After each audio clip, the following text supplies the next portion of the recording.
Don't believe the hype. You can grow a successful business using YouTube with a small audience, but there are some mistakes that you gotta avoid first. Welcome back to the channel. If you're new here, my name is Liz, and by the end of this video, I'm hoping that you'll start to unlearn some of the bad habits that we've picked up from the larger YouTubers that just really won't work for us, especially at this early stage in our channel growth. These are the lessons that I've been learning as I've been growing the waitlist for my upcoming course, Views to Clients, as well as booking calls for my one-on-one program. The first big mistake is expecting to get a ton of views in the beginning or all at once when you're building your YouTube channel to grow your business. This is exactly what mainstream YouTube culture tells us, and it's just not true unless you're one of the very lucky few who gets a viral video.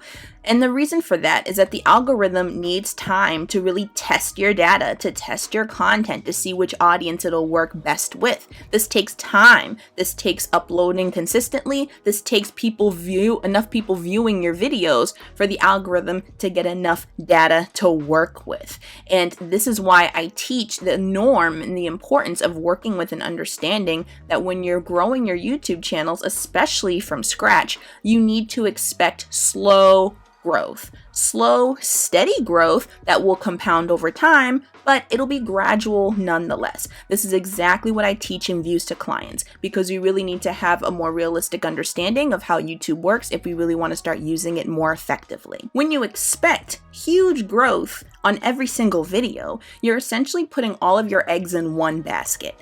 And we know from finance, for instance, that is not the best way to go. When you start to upload videos consistently, that is you diversifying. That is you not assuming your client's journey and assuming which particular video is going to be the one that will lead to clients. You have to make sure that you're posting consistently, talking about a whole host of issues surrounding whatever solution you're trying to provide, because you never know where someone is when they're coming into contact with your content. You never know what they need to hear at any particular moment.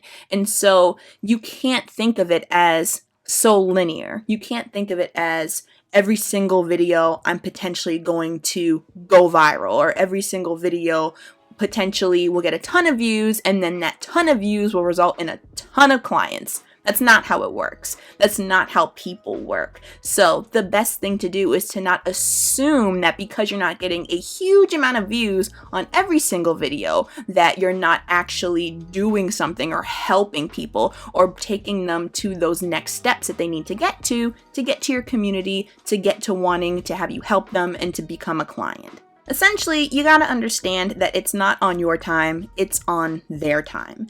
And the sooner you understand that, the better it is for you and for them. Because for one, it'll help ensure that your content never heads into the sleazy direction or the overly salesy direction. And two, it also takes a lot of pressure off of you to always be lying and waiting for every single video that you upload to hit. You don't need that pressure. They don't need that pressure. Capitalism forces urgency down our throat. We do not need to accept that. And the truth of the matter is that no matter what platform you choose, whether it's YouTube or something else, if you're looking to grow your business in a healthy, sustainable, non-sleazy, anti-capitalist way, it's gonna always take time. It's a marathon, it's not a sprint, but at the end of the day, it is incredibly worth it. The next huge mistake I'm seeing folks make is not having enough calls to action. So not doing consistent CTAs throughout their content in all of their videos. And this is a big problem because what you're thinking is you're thinking that you're going to wait until you hit a ton of views before you start actually promoting and inviting people to join your communities, to engage in your services, to work with you. And that's really a big mistake because again, you are assuming where folks are on their client journey, and you don't want to do that. You always want to make sure that you're making it as easy as possible for people to remember what you do and how you can help them. They get so much noise all the time from everywhere. It's not personal that they forget about you. They just get a lot of noise from the internet. They have lives. They are literally the heroes of their own stories. So you cannot blame them if they don't always remember what your offer is, especially if you only say it maybe once a week. It's not enough. Remember, the volume of views that you get is not necessarily a direct correlation with how your viewers feel about you or your services. Think about the last time you invested in a program or a product. When you made that final choice to spend your money, was it because the person had a huge following? Or was it because you really connected with something that they said, whatever insight they provided, whatever additional knowledge that they gave to you that just really opened up a new way of thinking for you? Remember, every view matters. The next big mistake that you guys are making is that you're leaving your subscribers on YouTube.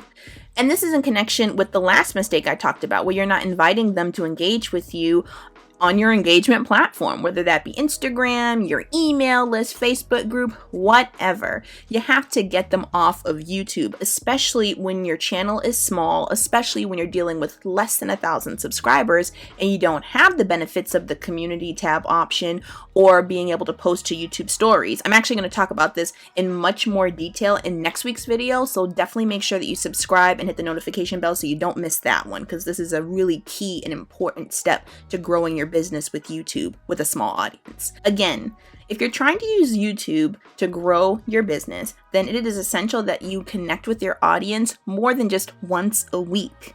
So that means that you really need to get them off of YouTube and get them onto your engagement platform and be interacting with them. Since YouTube is mainly a search platform, the communication is really mainly one way. I mean, you can leave comments, but it's still not very personal, not very intimate. It's still very much one-way communication. So the great thing is that you have amazing tools on different platforms like Instagram, for instance, where you can really take advantage of two-way communication, and your audience can not only get to know you, but you can also get to know them and actually start building genuine community. Again, there is so much noise out there on the internet. And in order for you to really break through that noise and start forming relationships with folks, it's going to require you to go the extra mile and actually get to know people, actually genuinely care about people, and genuinely try to build community.